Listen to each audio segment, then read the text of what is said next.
네, 다음 소식입니다. 포스코에서 일하다 암에 걸렸다는 근로자들이 잇따르고 있다는 소식 이달 초 전해드렸는데요. 이 제철소 환경이 과연 안전한 건지 포스코가 정부에 제출한 위험성 평가 보고서 3년치를 KBS가 단독 입수했습니다. 이 분석해 보니 보고서는 매년 그대로 베껴 허술했고 작업 환경은 제때 개선되지 않은 것으로 드러났습니다. 우한울 기자가 취재했습니다. 제철소의 심장 용광로. 철광석에서 순수한 쇳물을 녹여냅니다.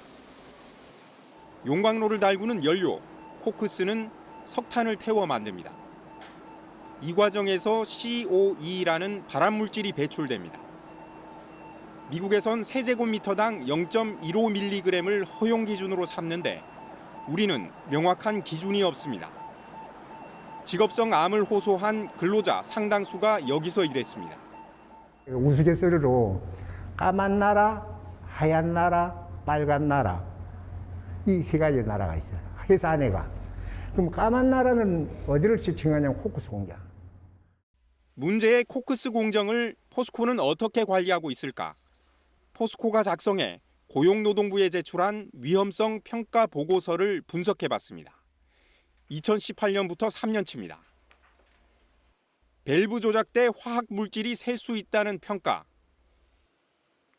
2018년 내용이 이듬해도 그 이듬해에도 똑같이 반복됩니다. 3년째 개선이 안 됐다라고 저희들이 보기에는 그렇거든요. 수치로만 보면. 개인보호장구라든가 그런 걸 그다음에 교육을 통해서 그걸 계속 유지해 나가는 거죠. 유해 물질의 위험을 마스크와 장갑 착용 등 노동자 책임으로 돌린 겁니다. 설비 개선이 딱 있으면 그게 딱 떨어질 건데 설비 개선을 할 수 없는 입장이고. 위험성 평가의 신뢰도도 의문입니다. 2018년 보고서 정체불명의 단어가 눈에 띕니다. 환기, 정정. 문맥상 환기와 정전의 오타인데 3년째 그대로 반복됐습니다. 내용 확인도 제대로 안 하고 복사해서 붙였습니다. 시스템적으로 변동 없음을 클릭하게 되면 전년도에 취했던 안전조치를 올해도 취하고 내년에도 취하고 그리고 똑같은 문구가 반복되도록 되어 있습니다. 포스코는 작업 현장의 위험을 포엠 4가지 유형으로 살펴보고 있다고 밝혔습니다. 맨, 머신, 미디어, 매니지먼트 그렇게 되고 있습니다. 미디어면 뭡니까? 미디어는 이제 매체라는 개념인데 어떤 물질들. 물질들. 그러니까 환경 요인들. 그렇습니다.